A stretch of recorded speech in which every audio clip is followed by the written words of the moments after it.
by Cat Stevens for freedomdaily.com.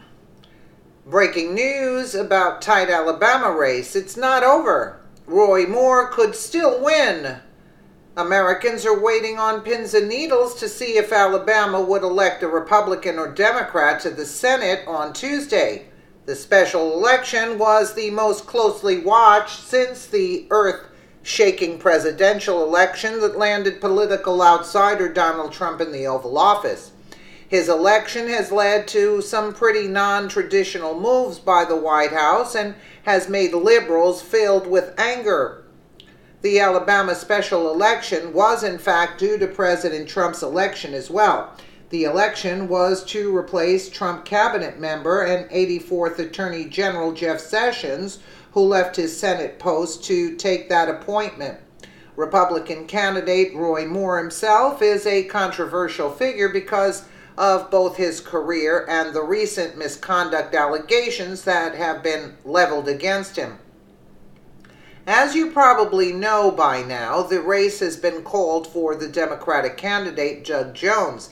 As of late yesterday, news outlets across the nation have dubbed him the winner, saying that the number of votes not yet counted couldn't make up the difference and give Jones a win.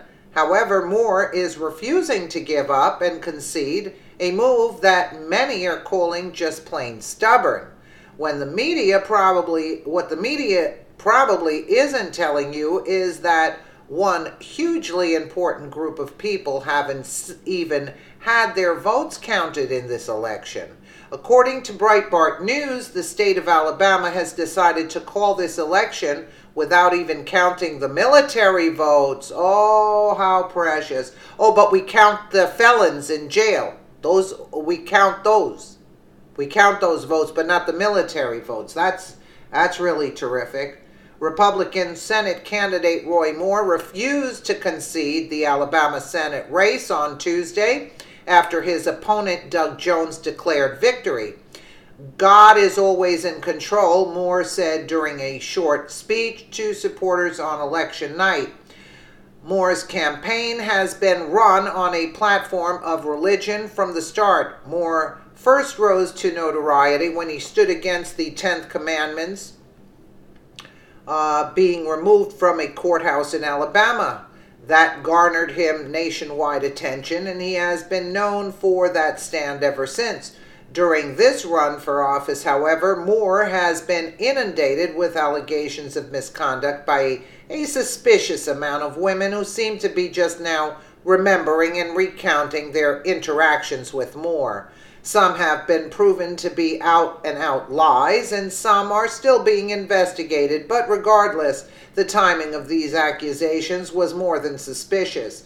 This race was always going to be a close one, and any votes not being counted could cause a false win. Election tampering has been a huge topic this year, and yet Democrats seem more than happy to just check this box as a win for Jones and not give it a second thought. The men and women in the military might have a little different opinion, though. The question is, are there enough military votes to swing the election in Moore's direction? The current law in Alabama requires a mandatory recount when there is a 0.5% margin, but Moore remains 1.5% behind his opponent, Doug Jones, who was declared the winner with a 99% in. To give a little perspective on that, current estimates have Moore about 22,000 votes behind Jones, that is a 1.5%, with a potential of 1% of regular votes, not the military votes in question, not having been counted yet. That means that if the votes for Moore that haven't been counted, plus any military votes cast in his direction, make up even 1% difference, the election results could be invalidated. If, as many suspects with elections like this, there was any misconduct on the part of Democrats to try and win this election in a dirty way, and that gets out, Moore is almost assured the win. And if it goes to a second round, he was close as it was. All there would need to be is a whiff of impropriety on the part of his opponent, on their party, to try and throw the election, and Moore would have it safely in the bag. Moore cited Psalm 40.2. I'm not really Bible savvy, to give his supporters hope. I waited patiently for the Lord. He inclined to me, heard my cry, brought us up out of a horrible pit, out of the misery clay, and set my feet on the rock, and established my goings, and put a new song in our mouth. Wait on God and let this process play out, Moore added. A Moore staffer urged supporters to wait, noting that the military votes had yet to be counted. Moore is about 22,000 votes short, but it is uncertain whether the uncounted votes tally up to that number. May God bless you as you go on.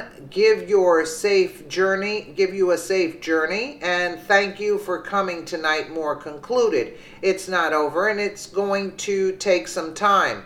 The election is scheduled to be certified by the Alabama Secretary of State by Christmas, but a recount throws that result into question.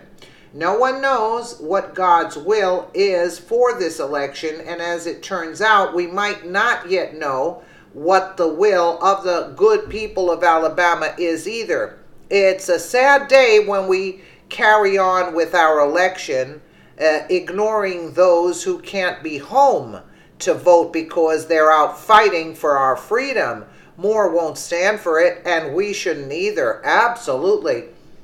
In other words, we have criminals voting, but we don't count the military vote. Are you kidding me? And they think they won?